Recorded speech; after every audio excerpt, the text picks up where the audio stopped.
Hi guys!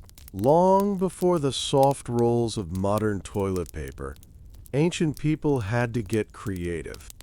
From stones and sticks to seashells and snow, different cultures came up with surprising, and sometimes uncomfortable, alternatives. So let's travel quietly into the past and see what really happened when nature called. But before we begin, if you're someone who loves slow, curious dives into forgotten worlds, tap the like button, subscribe, and let me know in the comments where you're watching from. I'd love to get to know my viewers better. In ancient times, cleanliness wasn't just about comfort. It was a matter of survival, ritual, and social norms. Imagine a Roman citizen stepping out of a public bathhouse, clean and refreshed, yet soon heading to one of the many communal latrines that dotted the empire's cities. These latrines weren't private stalls. They were long benches with holes, shared by strangers, with no dividers. And there, beneath the seat, you'd often find the tool of choice, the tersorium, a sponge on a stick. Stored in salty water or vinegar between uses, the tersorium was rinsed, used, and then put back for the next person. To modern ears, this sounds shocking. But to Romans, it was normal. Just another tool in the routine of daily life. The sponge's texture offered a softer, reusable solution that actually made sense in an age without disposable goods. But not everyone in the ancient world had sponges. In ancient Greece, many people preferred something far simpler. Pesway, small, rounded stones or pieces of ceramic. These were sometimes inscribed with the names of unpopular figures, an early form of political commentary, perhaps. Using pesway required skill. Too sharp an edge, and you risked injury. But Greeks valued moderation and cleanliness, so these materials were washed and reused with care. In China, long before the invention of paper as we know it, people used sticks carved from bamboo or wood. Known as salaka, these were thin, flat spatulas used to scrape rather than wipe. Records from the Han Dynasty describe their use in toilets of the elite. And in Japan, similar tools were crafted, often carefully cleaned and kept in special containers. The concept of scraping rather than wiping may seem foreign, but it was rooted in the available materials and ideas of hygiene at the time. The ancient Japanese even referred to their tools as chugi, used with quiet precision, a kind of discipline in cleanliness. Meanwhile, in cold northern climates, snow was often the only option. Imagine stepping outside your cabin in the early morning, snow crunching underfoot, and knowing that icy softness would be your solution. It may sound unpleasant, but fresh snow had the advantage of being clean, abundant, and, strangely, refreshing. In contrast, desert cultures had other methods. In the Middle East, smooth stones or clumps of dry clay were common. Islam's early teachings emphasized cleanliness, and water played a key role. Even today, in many parts of the world, water is still preferred over paper, and this preference has deep historical roots. In ancient India, people used water and the left hand, a practice linked to spiritual purity. That's why eating was always done with the right hand, because the left had other duties. This division wasn't just practical, but deeply cultural. Hygiene was part of one's dharma, a sacred duty tied to bodily care and respect for life. These early methods weren't random. They reflected geography, climate, religion, and available resources. Even in ancient Egypt, Where papyrus was abundant, it was too precious to use for such purposes. Instead, Egyptians likely used soft reeds or smooth stones. Hygiene was part of the afterlife too. Care for the body meant care for the soul. And so, in tombs, archaeologists have found toiletry tools alongside combs and cosmetics. Cleanliness was a sign of dignity, not just comfort. And while some methods might seem primitive to us, many of them were surprisingly effective. This quiet journey into ancient sanitation reveals something else too. That people, no matter the century, cared deeply about staying clean. Whether with water, wood, or snow, they found a way. And in doing so, they left behind more than waste. They left behind a history of human adaptation, ingenuity, and sometimes surprising grace. In the heart of ancient Rome, beneath the bustling streets and grand forums, ran a sophisticated sewer system known as the Cloaca Maxima. Built to carry waste away from the city, it was a marvel of engineering. But it didn't solve the daily question of how people cleaned themselves after using the toilet. That task still fell to each citizen, and the methods varied from household to household. Wealthier homes sometimes had private latrines and their own sponges, soaked in vinegar and rinsed in buckets of water. But most Romans used the public facilities, sitting shoulder to shoulder with strangers on marble benches, gossiping, discussing politics, and yes, sharing the tersorium.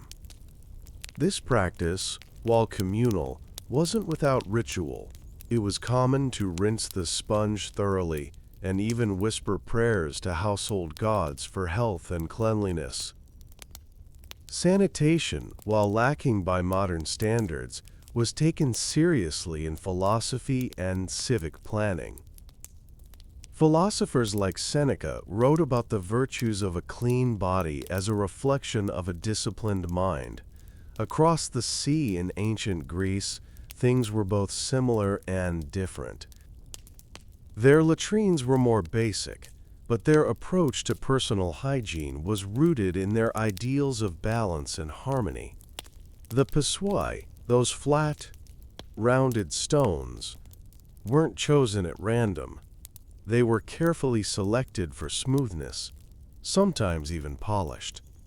Archaeological finds suggest that many were stored in baskets or clay pots near toilet areas. The Greeks were among the first to separate waste from living spaces, building early versions of sewer drains to carry water and refuse away. But what stands out is their view of sanitation as a part of civilized life. Even in their art and plays, there are subtle nods to personal grooming and cleanliness, not just for vanity, but for dignity. Traveling eastward, ancient China tells a different story. During the Tang and Song dynasties, especially among scholars and courtiers, hygiene became a matter of elegance. The wooden spatulas used in earlier periods were refined, carved with inscriptions, sometimes perfumed, and kept in lacquered cases.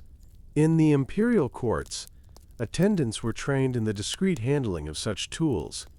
Cleanliness was a sign of sophistication, and poets even referenced the gentle rituals of the bathroom in their verses. What might seem strange to us today was once part of poetic life. The transition from scraping tools to paper came gradually. By the 6th century CE, the Chinese began using sheets of paper specifically for toilet use, coarse and unbleached, made from rice straw and other plant fibers. A document from the year 589 mentions officials ordering paper for, quote, hygienic purposes. This marked a quiet revolution. Yet, even as paper spread in China, many other cultures continued their traditional methods. In rural Japan, for example, people still relied on carved sticks, often washed and sun-dried after each use. The care taken in maintaining these tools reveals something deeper, that even in such an intimate act, respect and routine mattered. In colder parts of the world, different rules applied. Snow wasn't just a solution, it was often the only one. Scandinavian peoples, wrapped in layers of wool and fur, would sometimes carry bundles of dry moss, stored in leather pouches. This moss was absorbent, soft, and could be easily gathered from forests. It was nature's own tissue, biodegradable and gentle. Moss was also used by Native American tribes, particularly in forested areas where it was abundant. They saw it as a gift from the earth, clean, natural, and always nearby. Among the Inuit and other Arctic cultures, snow and ice played a key role. There was a kind of mindfulness to using these elements, especially when combined with strong taboos around cleanliness and respect for the body. In the Arabian deserts, smooth stones called hajar were common. Travelers carried a few in small bags, polished by use and sand. Water, too, was preferred when available, often poured from clay jars or metal ewers. Islamic teachings emphasized washing with water whenever possible, and this tradition has endured across centuries. In sub-Saharan Africa, broad leaves served a similar function. Banana leaves, plantain leaves, and other wide, soft foliage were plucked and folded with care. These natural wipes were biodegradable and refreshing, often used in combination with water when available. In India, where ritual purity was vital, water was always the preferred method. A small copper vessel, known as a lata, was kept in the latrine or bathing area. After relieving themselves, people would pour water with the left hand and cleanse thoroughly. This wasn't just physical, it was spiritual. Ancient texts, like the Manusmriti, detailed the rules of cleanliness, linking them with moral and cosmic order.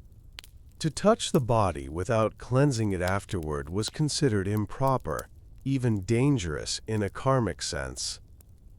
This reverence for cleanliness shaped daily routines, religious practices, and even city planning. From bamboo sticks in Asia to snow in the Arctic, from moss in the woods to sponges in marble latrines, the ancient world was full of clever, practical, and sometimes beautiful ways of staying clean. Each method tells a story, not just of necessity, but of culture, geography, and how deeply people cared for their bodies. The more we look into these quiet rituals, the more we understand the lives they shaped. And in the silence of that understanding, we find something oddly comforting. Cleanliness has always mattered, not just for health, but for the soul. Across the ancient world, the materials used for post-toilet hygiene weren't chosen randomly. They reflected the land itself. In the dense forests of Europe, particularly in Celtic and early Germanic tribes, nature provided solutions in the form of soft bark, tufts of animal fur, or even handfuls of hay. These communities often lived close to the wilderness and developed an intimate understanding of their surroundings. Birch bark, when properly prepared, could be smoothed and softened, then used for personal cleaning. It was flexible, lightweight, and surprisingly effective. Hay, meanwhile, was gathered and dried in small bundles, sometimes tied together with thin strands of grass. Stored near outhouses or in corners of huts, these bundles were meant for one-time use, burned or composted afterward. In wealthier homes, fur from small animals, such as rabbits, was occasionally used and then washed thoroughly. These practices, though less documented than those of larger civilizations, show that even small rural communities found ways to maintain hygiene using what was available. In parts of Central and South America, ancient civilizations like the Mayans and Aztecs had their own traditions. Large leaves from native plants, such as maize or broad tropical foliage, served as natural wipes. These leaves were abundant, soft, and often cooled by the morning dew. Some accounts suggest that people even chose specific plants known for their antibacterial properties, like the hoja santa, which released aromatic oils when crushed. This added not only a cleansing sensation, but a light fragrance, contributing to a ritual of freshness. In highland areas where such leaves were harder to find, flat river stones were sometimes used, cleaned in streams and warmed by the sun before use. Meanwhile, the Inca of the Andes, living in challenging mountainous terrain, developed a routine that combined practicality with ritual. They used tufts of grass or carefully gathered animal wool, especially from alpacas or llamas. These materials were soft and absorbent, and when washed in river water and dried in mountain air, they could be reused several times. The Incas also maintained an extensive system of sanitation in their cities, with waste collection managed by designated workers. Cleanliness was tied to order, and the empire was known for its organizational precision, even in matters of daily hygiene. In Polynesian islands and the Pacific regions, coconut husks and shells played a role. The inner fibers of the husk could be torn into soft strands, woven lightly into pads that were absorbent and easy to discard. The shell itself sometimes served as a scoop for pouring seawater to cleanse. On coastal islands, salt water was readily used for rinsing. The ocean was seen as both cleanser and purifier, a gift from the gods. These traditions were passed down carefully, with elders teaching children not just the methods but the respect due to their natural tools. The Hawaiian word for cleansing, ho'omami, carried meanings of both physical and spiritual purification. Among indigenous peoples of North America, traditions varied widely depending on the region. In the Pacific Northwest, where the forests were dense and wet, moss was the favored material. Its soft texture and natural absorption made it ideal. Tribes often gathered moss during specific times of year, drying it and storing it in woven baskets. In the Great Plains, grasses were bundled into small tufts, while in the arid Southwest, pottery shards were sometimes used with water. Each method reflected a careful balance of resources and necessity. Cleanliness was often linked to rituals of daily life. Among the Hopi, for example, ceremonial cleansing involved not only the body but the mind, using specific prayers and water brought from sacred springs. The ancient Egyptians, meticulous in their grooming habits, likely used softened reeds or papyrus stems. While toilet paper as we know it was not used, they had access to materials that were both pliable and easy to clean. In wealthier households, small linen cloths may have been used, washed and reused daily. The importance of bodily cleanliness is evident in tomb paintings and hieroglyphs, where figures are often shown pouring water, anointing the body, or using small tools to scrape and clean. Even in death, hygiene was honored. Mummification itself was an act of purification, and the inclusion of grooming tools in burial chambers tells us how seriously this was taken. Cleanliness was part of preparing the soul for the afterlife. It was more than comfort, it was sacred. And so, we see how across continents and centuries, ancient peoples met this simple human need with creativity, reverence, and practicality. The tools may have differed, but the intent was the same: to cleanse, to feel renewed, to honor the body quietly and respectfully, even in the most private of moments. In the dry, sun-baked regions of the Middle East, where water was precious and every drop was cherished, people developed thoughtful habits around hygiene. Smooth stones, carefully selected for shape and texture, were the most common tools for cleansing. These stones, called hajar, were usually rounded, cool to the touch, and often carried in small cloth pouches when traveling. Because modesty and ritual cleanliness were essential aspects of daily life, especially in Islamic culture, water was used whenever possible. Even today, the tradition of istinja, washing with water after relieving oneself, is deeply rooted in religious practice. Clay ewers, small jugs with narrow spouts, were kept near toilets or latrines, used to pour water gently over the hands and body. It was a quiet act, done in solitude, reflecting an awareness of both physical purity and spiritual mindfulness. This ritual was not seen as burdensome, but as a moment of personal care.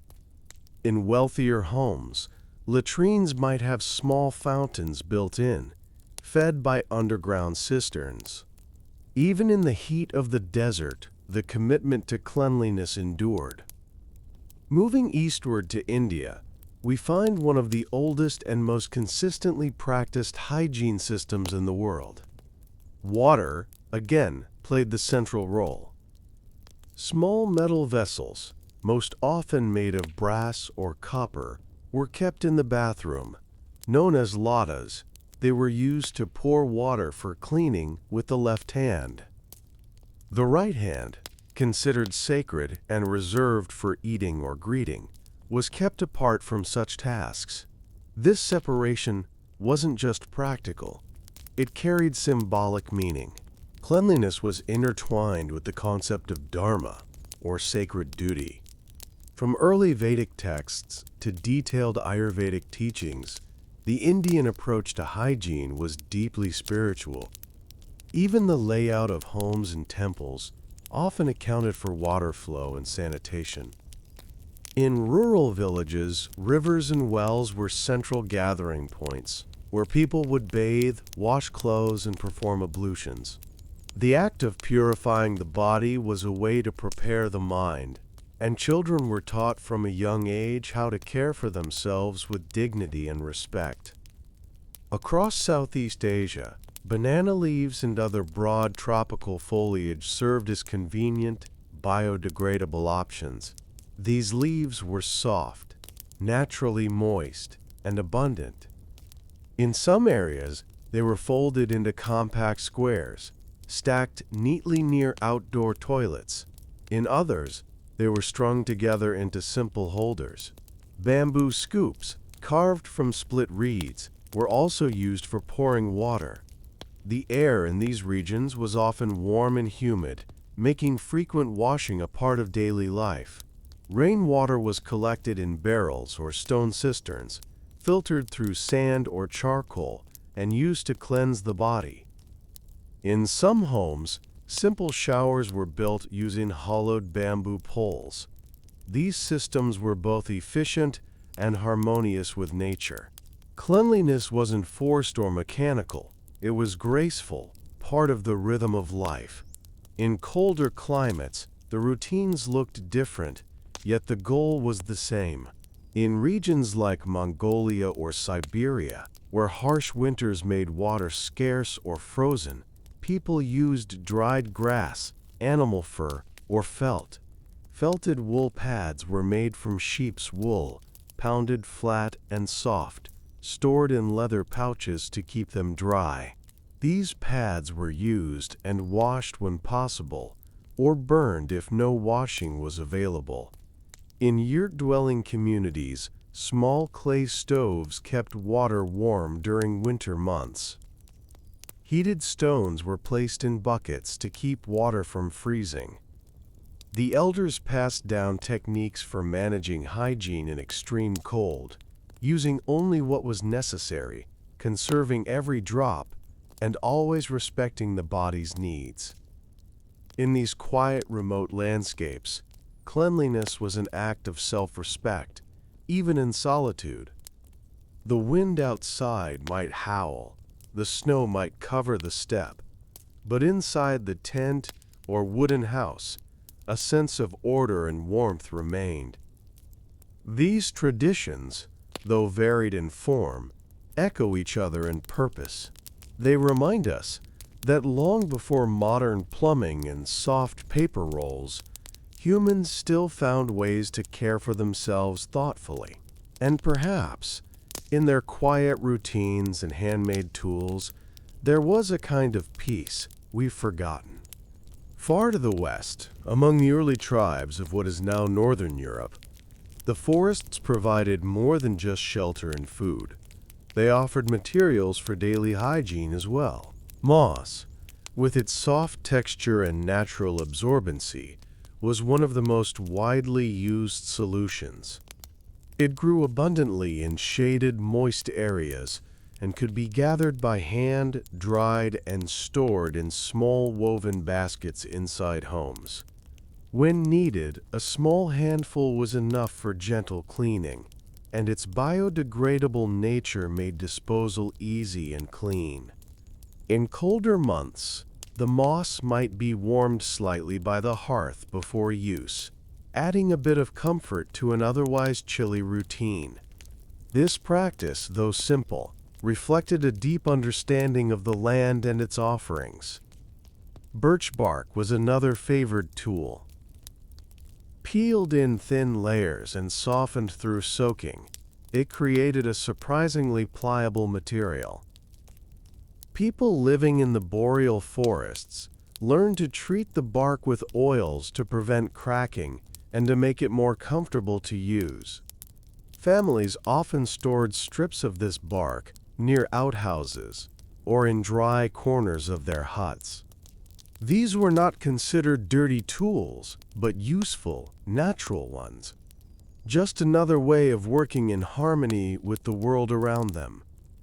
In Highland Scotland and the mountainous regions of Wales, animal wool was occasionally used, especially the sheared fleece from sheep before it was spun into yarn. Washed and fluffed, these tufts could be soft, absorbent, and reused multiple times with care. They were washed in streams or boiling water, then hung in the wind to dry. While not every family could afford to dedicate wool for this purpose, it was sometimes used during sickness or by elders who required gentler materials. The connection between hygiene and care was strong, especially when looking after children, the ill, or the aging. In these small acts, dignity was preserved.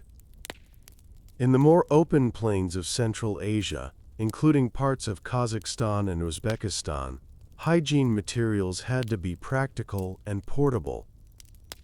Travelers, traders, and nomads used tufts of dry grass tied together with leather cord, carried in saddle packs or small wooden boxes. These bundles were lightweight, easy to make, and disposable. Nomadic people, constantly moving across the steppe, adapted to the rhythm of the land, using whatever was nearby. Sometimes small felt pads were crafted for repeated use, washed in river water, and dried in the sun. These felt squares, made from sheep or camel wool, were valued for their durability and softness. Children were taught to respect these materials, not to waste them, and to clean them properly. Among the Uralic peoples, the latrine itself was a simple dug hole, often shielded by wood or brush for privacy. with cleaning tools kept nearby in small wooden holders. Cleanliness was taught as part of life's discipline, something as important as tending livestock or cooking. Though the tools varied, the intent remained steady: to leave no trace, to keep one's body clean, and to honor the routines that made daily life smoother. Even in harsh weather or under the open sky, people found ways to maintain a quiet kind of order. These customs, passed from parent to child, became invisible threads holding communities together. In some ways, the care given to such a humble act reveals more about a people than their monuments ever could. On the sun-drenched islands of the Mediterranean, ancient hygiene practices took on a distinctive rhythm shaped by the sea, the sun, and the stone-built homes. In places like Crete, Cyprus, and the Greek Isles, the abundance of smooth coastal stones made them a natural choice. These stones were warmed by the sun, rinsed in salt water, and left to dry on flat rooftops or along the edges of walls. Their smooth surfaces made them ideal for cleaning, and households often kept small baskets of them near simple latrine areas, usually a modest pit or ceramic basin tucked in a corner. The sea played an essential role. Water from the ocean was used to rinse, cleanse, and refresh. Sometimes, small jugs of seawater were stored just for this purpose, and in the warmer months, people would even walk down to the shoreline to cleanse directly in the waves. The salt acted as a natural purifier, and the routine became a blend of practicality and comfort. Sea sponges, collected by divers, were also used in wealthier homes, softened, cleaned, and stored in pottery jars. These sponges were not unlike those used in Rome, but here they were often used privately, reserved for family members, and cared for with gentle attention. In ancient Phoenician coastal cities, similar habits developed. Traders and sailors, constantly moving between ports, kept bundles of leaves or cloth in small satchels. Among the wealthy, linen scraps served as reusable wipes, washed carefully in fresh water collected from wells or stored in deep cisterns. The hot sun helped sterilize and dry them. In the mountains of Anatolia, where forests met stone villages, the approach was more rustic. Bark, dried grass, and river stones were the tools of choice. Simple wooden benches with holes cut into them were built over running water or pits lined with rocks.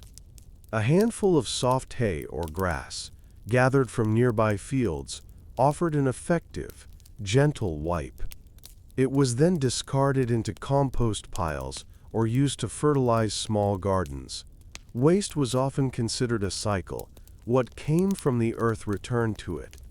This view shaped not only how people cleaned themselves, but how they thought about the body and its place in the world.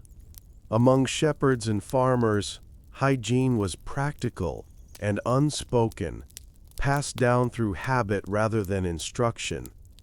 Children learned by watching, by mimicking.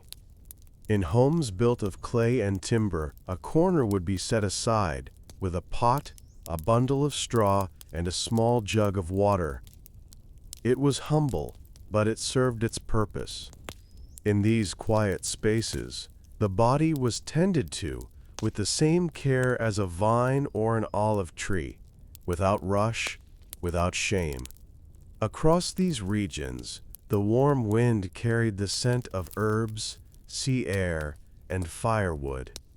Life moved slowly, and hygiene was part of the daily rhythm, rising with the sun, washing in cool basins, gathering clean stones. It was neither glamorous nor crude. It simply was a way to feel fresh, to start again, to carry oneself with dignity, under the same sun that warmed the stones by the sea. As we move farther into the dense and humid jungles of Southeast Asia, the traditions of personal hygiene begin to reflect the region's rich plant life and flowing waterways. In places like Cambodia, Vietnam, Thailand, and Laos, broad tropical leaves such as banana and teak became the most natural and widely used alternatives to modern toilet paper. These leaves were large, smooth, flexible, and often slightly waxy, which made them perfect for gentle cleaning. Early mornings would see villagers plucking fresh leaves from nearby trees or gathering fallen ones after rain.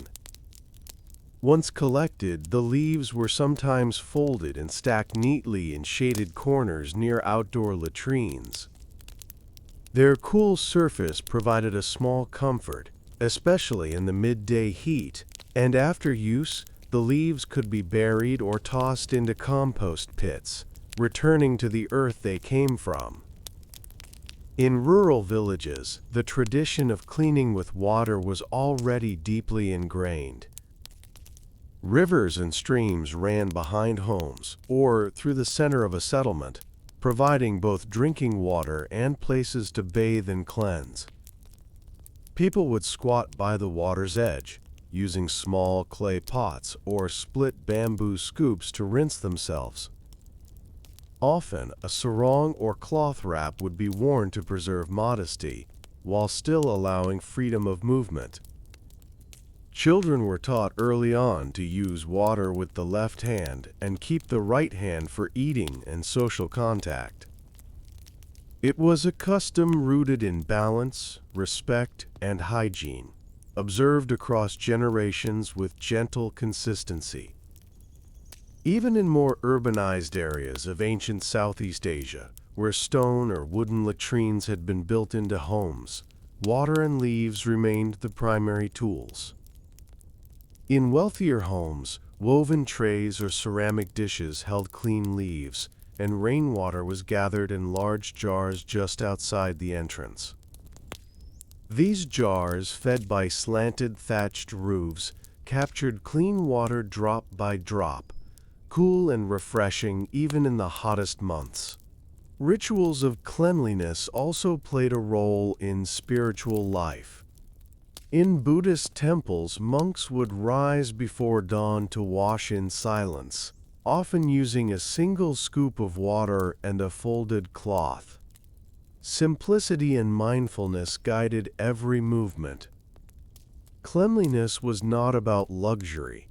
It was about clarity and calm. The idea was that if the body was clean, the mind could follow. Along the coasts, where sea breezes softened the heat, people sometimes rinsed in salt water, letting the waves do their work. Even today, some coastal communities retain echoes of these practices, passed quietly from one generation to the next. The jungle, for all its noise and color, taught a kind of quiet discipline. Hygiene was part of that, an act of respect for the body, the community, and the land.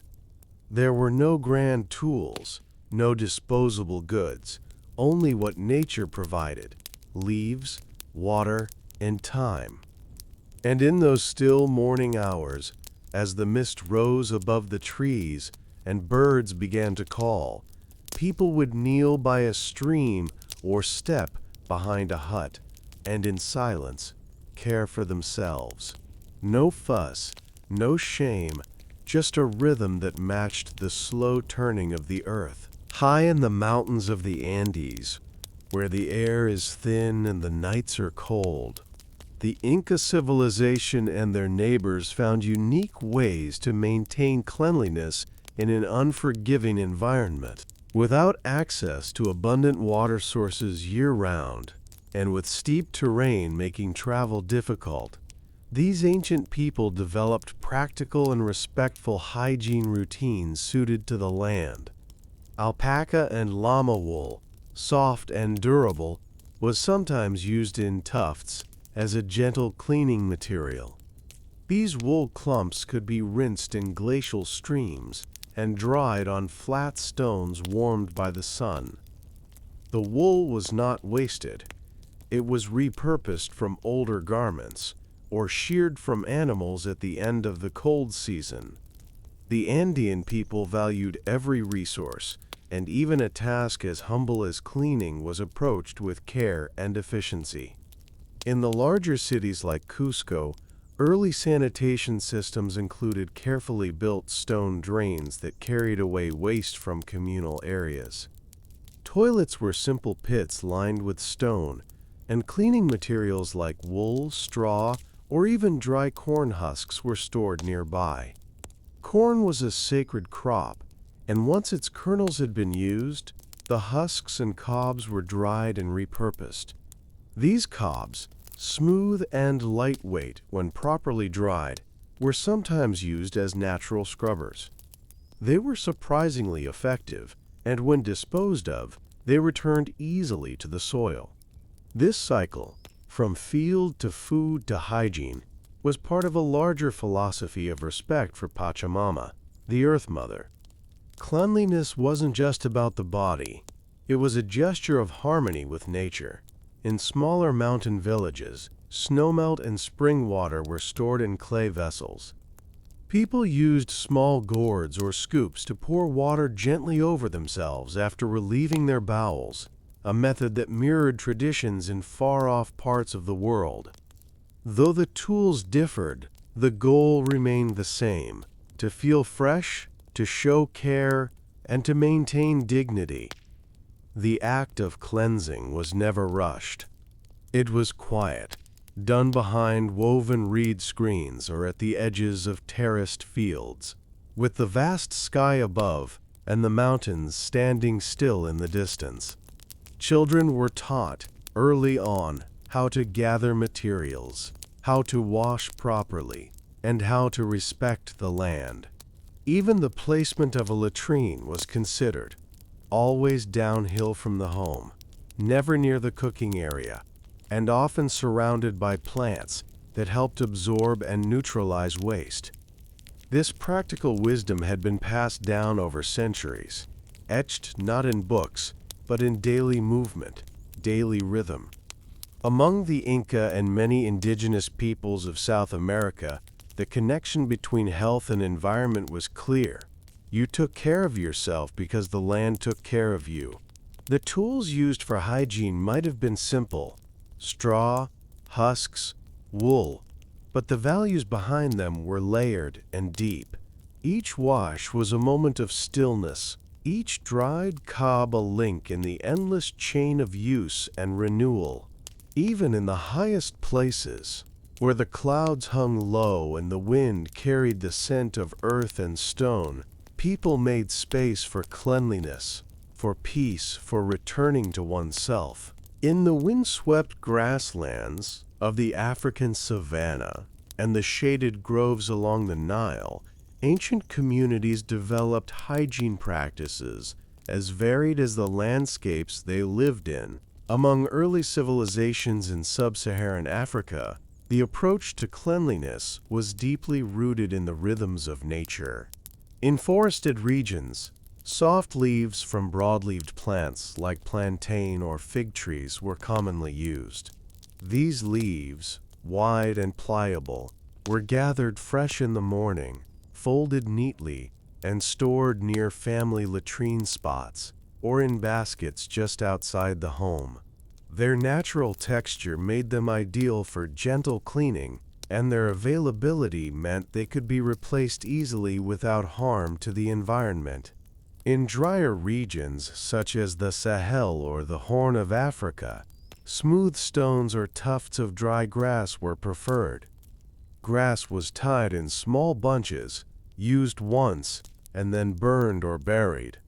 This habit not only ensured hygiene, but helped manage waste without attracting pests. Stones, on the other hand, were cleaned thoroughly in water and left in the sun to dry. The heat of the midday sun acted as a natural disinfectant, and many homes had flat stones arranged outside just for this purpose. Among nomadic groups, such as the Tuareg, small leather pouches carried clean materials, bits of linen, polished stones, or clumps of absorbent desert moss. These tools were lightweight and fit into the rhythm of movement, used during long journeys across the sand. Water, where accessible, was always a part of the cleansing process. It was poured from goatskin bladders or clay pots and used sparingly, often accompanied by a respectful silence. In ancient Egypt, hygiene was an essential aspect of life, closely tied to health, ritual, and status. While papyrus is often assumed to have been used like modern toilet paper, it was too valuable and brittle for that purpose. Instead, Egyptians used smooth pebbles, clay shards, or cloth rags. In wealthier homes, scraps of linen served as personal cleaning cloths, washed in basins of water and hung to dry in shaded courtyards. Some homes even had specially designed bathrooms, small rooms with stone benches over clay-lined holes. These spaces were ventilated and located away from cooking areas, showing a sophisticated understanding of sanitation. The Nile, with its steady flow, provided not only drinking water but a means for bathing and cleaning. People washed themselves daily, often multiple times, and used natron, a naturally occurring salt mixture, as a cleansing agent. Personal hygiene items such as scrapers, tweezers, and ointments were stored in wooden or alabaster boxes and buried with the dead, a sign that cleanliness was carried into the afterlife. Children were taught from an early age that a clean body reflected a disciplined soul. Among priests, strict rituals governed even the smallest acts of purification, including frequent washing and the use of fine linen. In temple life, cleanliness was not merely practical, it was sacred. The tools used to clean the body were treated with care, stored carefully, and never discarded casually. In all of these regions, whether among desert caravans, river civilizations, or jungle villages, one theme remained constant: the body deserved respect. Cleanliness wasn't only for comfort, it was for dignity, for health, and for connection. The leaves, the stones, the cloths, and the water all carried meaning. They were small reminders that no matter how different our worlds may seem across time and place, the quiet act of caring for oneself is shared by all. In the vast and chilly lands of the Arctic, where snow stretches endlessly and trees are scarce, ancient hygiene was shaped by extremes. The Inuit and other indigenous peoples of the far north developed unique ways of staying clean in an environment where water was often locked in ice and where warmth was a precious resource. Instead of relying on running water or leaves that didn't grow there, they used what the landscape offered: snow, moss, and sometimes animal fur. Snow, surprisingly, was one of the cleanest and most accessible materials. Its softness and coldness might seem unpleasant, but when freshly fallen, it was pristine. People would gather a handful, press it into a loose ball or flat pad, and gently use it to cleanse themselves.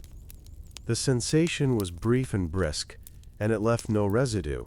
Afterward, hands were warmed near oil lamps or inside fur clothing. Over time, this method became a norm: simple, silent, effective. In areas with some vegetation during summer months, soft moss was collected, dried, and stored for future use. It was absorbent and gentle, and could be warmed before use by placing it near the fire.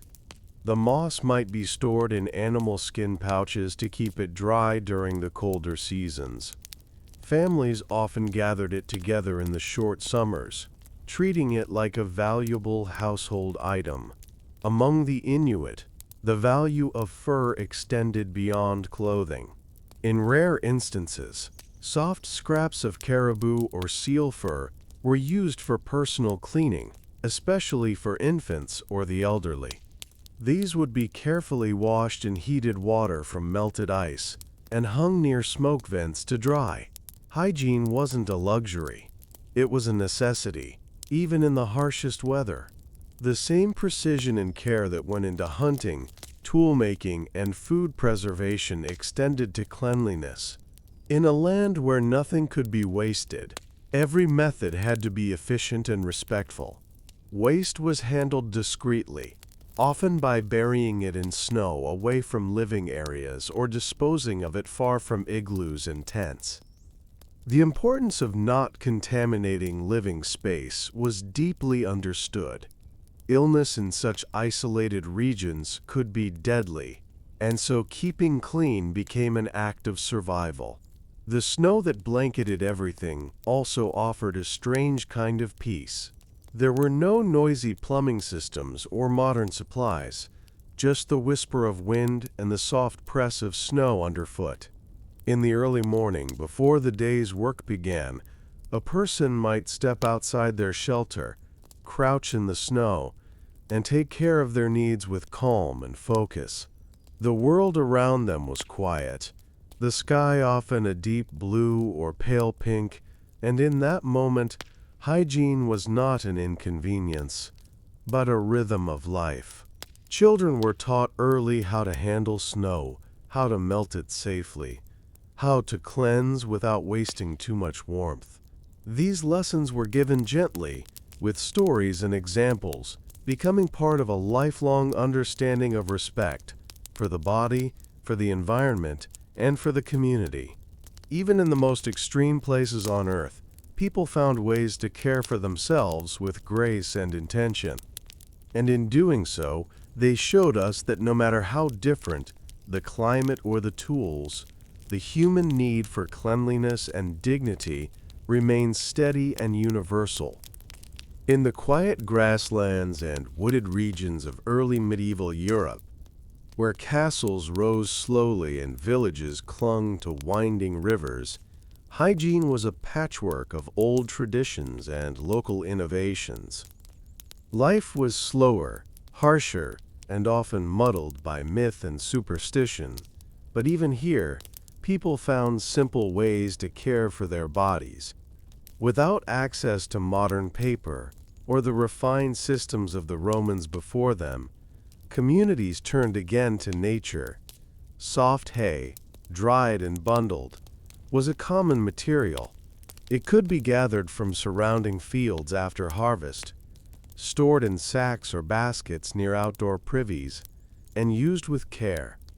Its fibrous texture allowed for effective wiping, and afterward, the hay could be added to waste pits or burned with firewood. In regions with dense forests, bark from certain trees, birch, poplar, and even willow, was stripped, softened by boiling, and used when nothing else was available. While less comfortable than leaves or cloth, this bark was valued for its durability and ease of gathering. People learned which trees offered the smoothest textures, and children were taught to harvest only the outer layers so the tree could survive. Along riverbanks, where communities grew around water, flat stones were often the solution. Washed in the flowing streams and dried in the sun, these stones were stacked neatly behind huts or within enclosed toilet areas.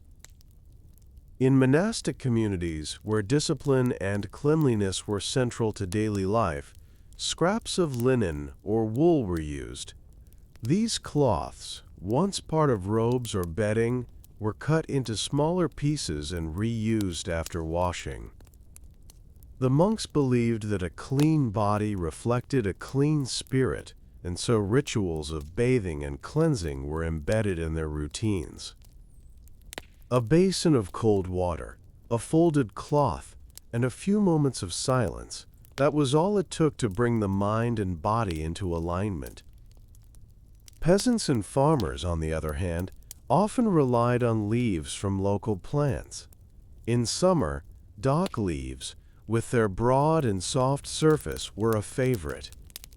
Easy to recognize and abundant, they offered a natural, biodegradable wipe. In winter, when leaves were scarce, cloth scraps or even tufts of animal fur were used. Nothing was wasted, and cleaning oneself was part of a practical rhythm of survival. Most homes had an outhouse, simple wooden structures, with a pit dug below and a bench with a hole above. A small shelf or basket nearby would hold the cleaning materials, and often a jug of water stood ready. Bathing might not have been frequent, but wiping clean was still a regular habit. The cold wind outside and the smell of the fields reminded people that comfort came in small, familiar acts. Among noble families, hygiene was more refined, but still deeply tied to tradition. Velvet cloths and perfumed water were sometimes used, though rarely discarded. They were cleaned by servants and returned to use. Even in castles, where stone walls held back the chill and great halls echoed with music, the simple act of cleaning after relieving oneself remained grounded in the same need: to feel fresh, to be well. And though no one spoke of it loudly, everyone understood its importance. In the soft flicker of candlelight, or the dim morning sun through shutters, people reached for hay, leaves, cloth, or stone, and with those humble tools carried on a quiet tradition that stretched across time and class, linking kings and shepherds, monks and mothers, all in the name of simple human care. As the centuries unfolded and trade routes expanded across continents, new materials and ideas began to travel alongside goods and stories. In the bustling markets of the Silk Road, merchants not only exchanged silk, spices, and ceramics, but also encountered the customs of faraway cultures, including how people handled everyday hygiene. In Central Asia, where vast deserts met snow-capped mountains, camel caravans carried not just wares but water, stored in clay jars or goat skins, so travelers could wash themselves even during long journeys. Nomadic tribes had long used woolen pads or tufts of animal hair for cleaning. These were carefully maintained, rinsed in spring water when possible, and dried in the wind. The materials were chosen for softness and absorbency, and were often kept in small leather satchels, tied to saddlebags for easy access. Alongside rivers like the Amu Darya, settlements grew where people used smooth river stones and coarse cloth, often soaked in herbs or natural oils to mask odors and soothe the skin. Some communities boiled leaves in water to create a mild cleansing liquid poured over cloths and used to refresh the body. In Persia, where hygiene held both practical and spiritual importance, small ceramic vessels called aftabe were used to pour water gently for cleaning. These vessels had narrow necks and were often decorated with floral patterns or calligraphy. Water was stored in clay jars to keep it cool, and privacy screens or enclosed gardens offered peaceful spaces for personal care. Among the upper class, pieces of cotton or linen were used, soaked in rose water or perfumed oils. These cloths were then laundered and reused, never wasted. Public bathhouses, known as hammams, became centers of social life, where cleansing was both ritual and routine. Before entering, visitors relieved themselves and cleansed thoroughly, sometimes using smooth stones or dampened cloths. The idea was to arrive already clean, then soak and scrub in the steam rooms. Children learned these customs early, watching their parents, mimicking their movements, understanding that cleanliness was part of honor and hospitality. Farther east, In the Mughal Empire, similar traditions evolved. Water again played the central role, poured from brass vessels or silver ewers. In noble households, soft muslin cloths were folded and arranged in small trays near private latrine spaces. These were used delicately, then washed by household attendants. The connection between physical purity and spiritual readiness was strong. Before prayers, people washed their hands, faces, and often more, reinforcing the idea that cleanliness was preparation not only for society, but for the divine. In rural areas, people relied on broad leaves, tufts of grass, or flat stones. Water from rivers and wells remained essential. Even during times of hardship or travel, a small copper pot and a cloth could offer a sense of peace and normalcy. The sound of water pouring gently, the quiet moment of care, it was enough to reset the mind. Across the interconnected lands of trade and empire, one could see echoes of shared understanding. Whether in the silk-lined chambers of a sultan or the wind-swept tents of a nomad, people found ways to care for themselves using what was at hand. The tools changed, the rituals varied, but the quiet dignity of cleaning the body remained a constant thread, stretching gently through time. In the deep forests and quiet valleys of Eastern Europe, ancient Slavic communities lived close to the rhythms of the earth, and their hygiene practices reflected this bond with the natural world. Life here was seasonal: harsh winters, muddy springs, warm summers, and with each season came different materials for daily needs. During the warmer months, large leaves from plants like burdock or linden trees were used. These leaves were broad, soft, and slightly textured, ideal for gentle cleaning. They grew abundantly along the edges of fields and near rivers, where people gathered them at dawn, stacking them carefully in baskets kept near wooden outhouses or dug pits. These outhouses were simple, wooden structures with sloped roofs, built over shallow holes with a bench inside and often a small shelf holding a clay jug of water. In colder seasons, when leaves were gone and snow blanketed the landscape, people turned to straw, dry moss, and scraps of woven cloth.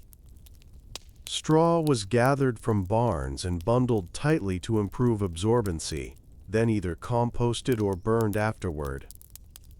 In wealthier homes or monasteries, worn linens were torn into smaller squares, used, and then boiled for reuse. These cloths were typically stored in wooden boxes or hung near the bathhouse. The bathhouse, banya, was a central part of life, not only for washing but for social connection and spiritual cleansing. Before entering the banya, people relieved themselves and cleaned up using available materials. Then, within the warm, steamy wooden walls of the bathhouse, they would scrub themselves with birch branches, rinse with buckets of heated water, and rest in the silence that followed. Cleanliness was not just physical. It was tied to renewal, to starting fresh. In some regions, soft bark from young trees was stripped, soaked, and softened until pliable enough for use. It was more common in remote villages where cloth was scarce. Along rivers, smooth stones, rounded and polished by centuries of water, were collected, used, and cleaned again in the stream. The river was central to all things: washing clothes, cleaning bodies, rinsing tools. On feast days and before weddings, it was customary to bathe in the river and cleanse thoroughly, sometimes with flower-infused water or herbal rinses made from nettle, chamomile, or mint. These infusions added scent and sensation, transforming a simple act into something almost ceremonial. Children were taught early how to gather leaves, how to store moss to keep it dry, how to warm water over a fire without letting it boil away. Hygiene was passed on quietly, woven into daily life like bread making or weaving. And though it wasn't always spoken of, the pride in being clean, in smelling of smoke and soap and herbs, was quietly understood. In the evenings, after the day's work was done, people might step outside, take care of their needs behind a privacy screen of wood or straw, and wipe with whatever the season offered. Then they'd return inside, sit near the fire, and feel the simple comfort of a clean body wrapped in linen, the smell of birch steam still lingering on their skin. In the remote islands of the Pacific, far from the influences of large empires and sprawling cities, indigenous communities developed hygiene traditions that were closely tied to their environment, the ocean, and ancestral knowledge. The people of Polynesia, Micronesia, and Melanesia lived in harmony with the land and sea, and this was reflected in the simple, effective tools they used to keep clean. One of the most commonly used materials was coconut husk. The fibrous inner layer of the coconut, once separated from the shell, could be torn into soft strips or pads. These fibers were naturally coarse enough to clean effectively, but when moistened with water, they softened just enough to be gentle on the skin. After use, the husk fibers could be tossed into the fire or buried in the soil, returning easily to nature. Coconut shells also served as small scoops for pouring water. On many islands, it was common to see a row of these shells hanging on a wooden peg near outdoor bathing or toilet areas. Water was stored in large, hollowed-out tree trunks, or rain-collecting barrels lined with stone. In the absence of freshwater springs, rainwater was sacred, and its use was thoughtful and minimal. On coastal islands, the sea itself became a cleansing tool. People would walk into the shallow surf after relieving themselves and let the salt water wash over them. The ocean's natural salinity acted as a purifier, and this ritual, while practical, was also viewed as a connection to the ancestors who had crossed the waves long before. Leaves from native plants were also used. In Tonga and Samoa, the tea plant and breadfruit trees provided broad, soft leaves that were harvested, folded, and used for cleaning. These leaves were biodegradable, easy to gather, and abundant. In the evenings, families would prepare bundles of these leaves and keep them ready for the next day. Children helped with this task, learning from a young age how to care for themselves and contribute to the household. Hygiene was not a private or shameful topic. It was another part of daily life, treated with the same calm respect as fishing or food preparation. In some cultures, elder women would guide the younger girls in personal care routines, using songs or stories to pass down knowledge. For the men, rituals surrounding the sea and bathing were often linked to strength and spiritual clarity. Before major ceremonies, warriors would cleanse in the ocean, then rub their skin with sand and rinse again, a symbolic act of shedding the old and preparing for the sacred. On larger islands where freshwater streams flowed, simple latrines were dug near banana groves or behind woven palm fences. A gourd filled with water might be used to rinse, and wide banana leaves served as a gentle wipe. These practices weren't hurried or hidden. They followed the pace of the day, slow, deliberate, shaped by the sun and the tide. As night fell and the breeze moved through the palm trees, families sat together by lanterns or fires, clean from the day's routines, salt still on their skin, the scent of tropical flowers drifting through the air. In that quiet, the world felt orderly, simple, and kind. In the bustling cities and quiet countryside of ancient China, hygiene practices evolved over centuries, shaped by philosophy, tradition, and innovation. From the refined courts of emperors to the humble homes of farmers, people found thoughtful ways to care for themselves, blending practicality with ritual. Before the widespread use of paper, one of the earliest tools for cleaning was the chu, a thin, flat stick made of bamboo or wood. These sticks were carefully carved with rounded edges to avoid injury and used in a scraping motion rather than wiping. Known as salaka or shechu, they were common in both public and private latrines. After each use, the stick would be rinsed in water, often infused with vinegar or herbal solutions, and stored in ceramic holders near the toilet area.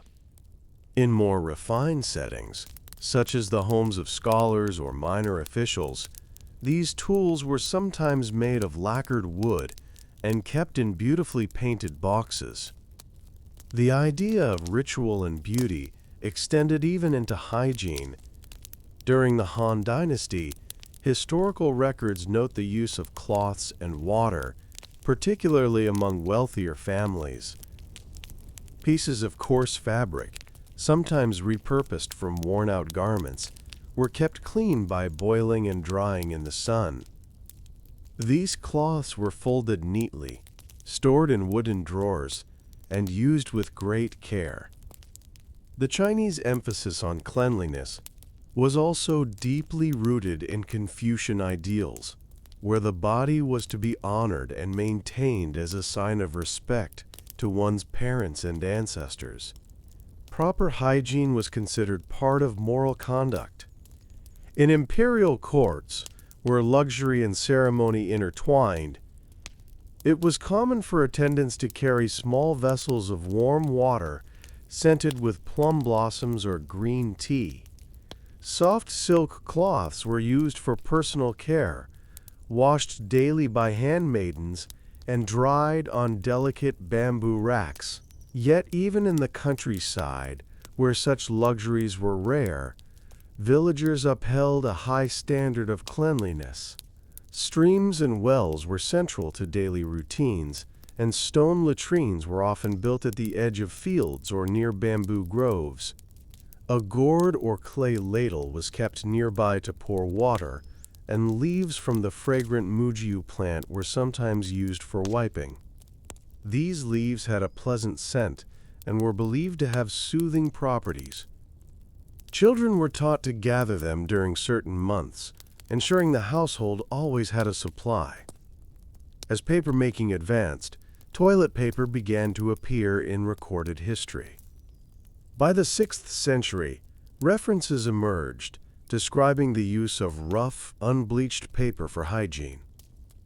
In the Tang Dynasty, one official wrote of using paper for toileting that was not inscribed with classical texts, a subtle nod to the respect for written words. By the Song Dynasty, paper became more common among the middle class. It was cut into squares, kept in small boxes or hung from pegs, and disposed of in pits or burned. The paper was soft enough to serve its purpose, yet coarse enough to withstand use. It marked a quiet revolution, an innovation born not from industry, but from observation and care. Throughout it all, the Chinese view of hygiene remained consistent. It was a daily act of balance, a way to bring the outer and inner self into harmony. Whether with a polished stick, a folded cloth, or a square of handmade paper, the intention remained the same: to feel clean, to act with respect, and to walk gently through the world, one thoughtful habit at a time. As time passed and innovations slowly made their way across continents, some regions began to embrace more refined methods of hygiene, while others held tightly to natural traditions. In Japan, cleanliness has long been woven into the cultural fabric, not just as a practice, but as a philosophy. Even in ancient times, long before the appearance of modern bathrooms, the Japanese held a deep reverence for purity, both physical and spiritual. In the earliest periods, people used smooth wooden sticks, called chugi, to clean themselves after relieving their bowels. These spatula-like tools were carved with care and sanded down to a fine edge to prevent discomfort. They were washed in water after each use and stored in bamboo or wooden containers near latrine areas. Wealthier households sometimes scented the water with camellia or pine, giving a subtle fragrance to the cleansing process. These sticks, like many traditional tools in Japan, were both functional and aesthetic, often decorated with subtle carvings or tied with silk cord. The act of cleansing was not rushed. It was deliberate, quiet, respectful. In Buddhist temples and Shinto shrines, purification was part of daily ritual. Monks performed ablutions before prayer, using cold spring water to cleanse their hands, mouths, and bodies. Toilets in monasteries were placed apart from sleeping and eating areas, always surrounded by trees or bamboo for privacy and tranquility. In some areas, large green leaves were used as natural wipes, carefully selected for their softness and flexibility. The leaves were gathered at dawn and stored in covered baskets. In rural Japan, water played a central role. Small wooden ladles, hishaku, were used to pour water from cisterns or clay jars. The left hand was used for cleansing, the right kept clean for eating, touching sacred objects or writing. This distinction was taught to children early, a gentle part of growing up. It wasn't enforced with shame, it was learned through example. Bathing, too, was a central part of daily life. Even in modest homes, people bathed regularly, not just to feel clean, but to calm the body and mind. After relieving themselves, many would pour warm water over the lower body, even if no full bath was taken. Buckets of water were heated with charcoal fires, and washcloths were wrung out and folded neatly. The smallest details, how the cloth was folded, how the water was poured, mattered. They reflected one's inner state. In urban areas like Edo, paper became more available. By the 17th century, rough paper scraps were used in wealthier homes, often stored on shelves near toilets. But even then, cloth and water remained the preferred method for most. Public bathhouses, sento, grew in popularity, where guests would wash thoroughly before soaking. Before entering, a visit to the toilet was expected, and tools for cleaning were always nearby: cloth, ladle, and water. Everything about Japanese hygiene pointed toward mindfulness. The goal was not only to cleanse the body, but to show awareness, to move with care through the world. Whether through the feel of water on skin, the scent of pine in the air, or the quiet folding of a cloth, every step carried intention. In that quiet rhythm, there was comfort. In the stillness of routine, there was peace. As trade routes opened and the world slowly became more connected, certain materials began to cross cultural boundaries, but many regions still relied on their traditional ways of keeping clean. In parts of the Middle East and North Africa, where Islamic teachings had taken deep root, hygiene was seen as both a religious obligation and a matter of personal dignity. The practice of istinja, washing with water after using the toilet, was and still is considered essential. This wasn't just a habit, It was a ritual act tied to cleanliness before prayer and the preservation of health. In many homes, a small copper or clay vessel called a lata or ibrik was kept near the latrine. It had a long spout for easy pouring, and water was gently used to cleanse the body with the left hand, while the right remained untouched for eating and greeting others. In wealthier homes, water might be infused with rose or orange blossom to provide a pleasant scent, and cleaning cloths were laundered carefully after use. Among travelers and nomads, water wasn't always readily available. In these cases, people carried smooth pebbles, often 3, called hajar. These stones were chosen for their shape and texture, and after use, they were cleaned and reused. The number 3 wasn't arbitrary. It was part of a tradition based on thoroughness and care. Even in the harsh environments of the desert, people made sure to follow these habits. The stones were stored in leather pouches tied to belts or saddlebags, kept clean and ready. Privacy screens made of woven reeds or blankets were set up when needed, offering dignity and solitude even under the open sky.